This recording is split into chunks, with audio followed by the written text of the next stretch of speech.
that in place to really make sure that you're comfortable while you're doing something like this, both financially, mentally, spiritually, socially. So during my time of what I call being down, I decided that I had to turn up on my life. And, turning up on my life for me meant doing something that after this whole year of really being, this whole year of really being kind of down and out and, fighting for your life and fighting for your spirituality, I said, what can I do that'll help somebody else and also help me? And that's where I came up with the idea to do Pump Health. And essentially, what Pump is about is getting people our age, and I'm talking our 35s and some 30s, whatever, and unders, really just taking our health seriously and doing those things that really are called those preventative measures. A lot of us, I know, females, we go and get our personal ladies' business checked out, but we might skip over that physical. Men, I don't know what y'all fools do.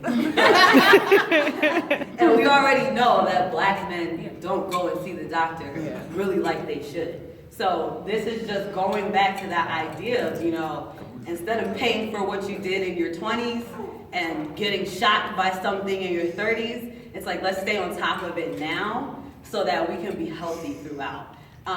Everybody that knows me knows, I work out. I might smoke a little hookah, and everybody knows I like a cocktail. But, I never thought that I would be the person who had colon cancer. Colon cancer is an old man's disease, it's an old people's disease, it's old white people's disease. It's never something that we would think would affect us, and it does. I have some information over there that you guys can take a look at as well that just talks about colon cancer in African Americans. It's more popular amongst us than ever before. I know that there's been some news outlets that have been reporting about colon cancer showing up in people who are under 30 in more and more cases. I saw something online that this blew my mind, but it kind of wasn't a shocker. 1 out of every 2 women is going to fight some type of cancer in their lifetime. So that's like us, me and you, one of us is going to go through it. Men, it's 1 out of 3. So with those types of numbers, we really, really, really have to take care of ourselves and take care of our health and do it in a preventive measure instead of being so reactive. Because living your life reactively for a whole year really sucks. It really, really sucks. So of course, that's one part of Pump. The other part of Pump is kind of the other side of my story as well. When I got diagnosed, I had just started a job. I thought this was like the best job ever. I was so excited about it.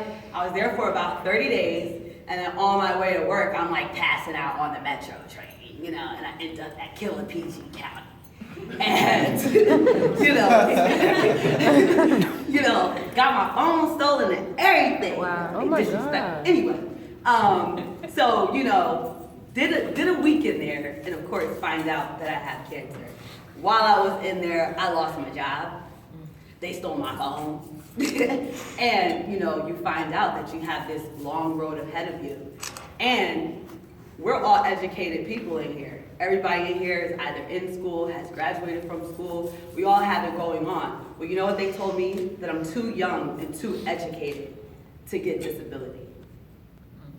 So, thankfully, I have a lot of people in my life that have been able to assist me financially, mainly through my GoFundMe account. All of you have dropped something into that, which I'm so grateful for, because I don't think people understand that that's how I was living. That's how I am living. There's no other money.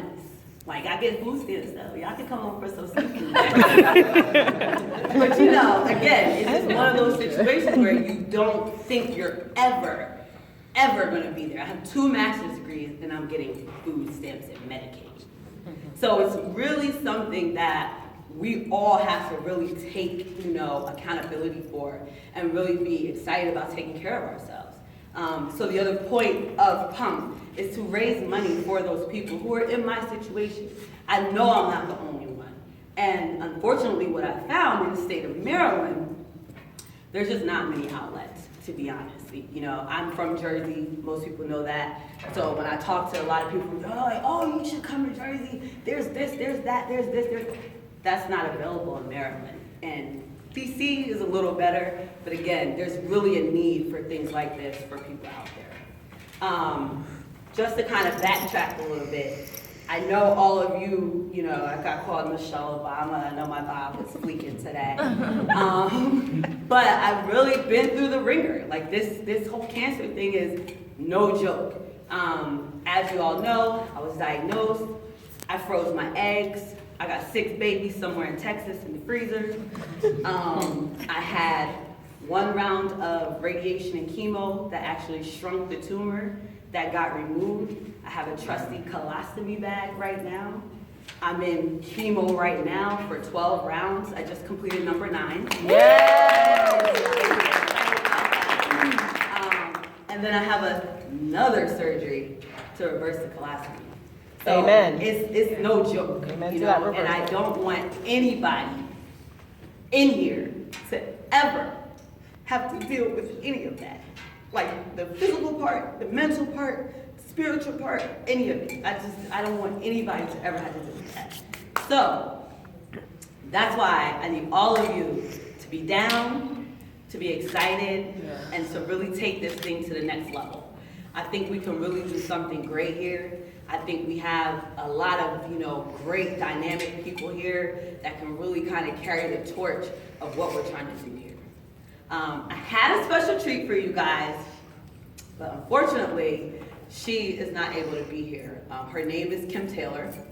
Went to the University of Delaware with her. And pretty much when I got surgery, she found out that she has Hodgkin's lymphoma cancer. 31 years old, recently married, new baby. And she has cancer. She had a softball-sized tumor in her chest, walking around talking about chest tightness. So it's one of those things, and it goes back to exactly what we're saying. If your body's talking to you, listen. Just because we're young doesn't mean it's nothing. Like when I got diagnosed, I found out so many people, 21-year-old women, 3 breast cancer surgeries at 21. People I went to high school with blood cancer, 29 years old. So it's like, it's happening. And it's something that we all really need to be on top of, and we need to be excited about it. So, I brought a wonderful woman here. Her name is Patricia LaFontaine. That's just fancy. We call her Patty. And she's a really awesome nurse. And her main focus is preventive healthcare. So my wonderful buddy Dion introduced me to her. She's also a nurse saving lives. And she's just gonna come up, kind of just attest to what I'm talking about, but give you guys the medical side. And then we'll go from there. I'll be back up in a few minutes. So again, thank you all for coming.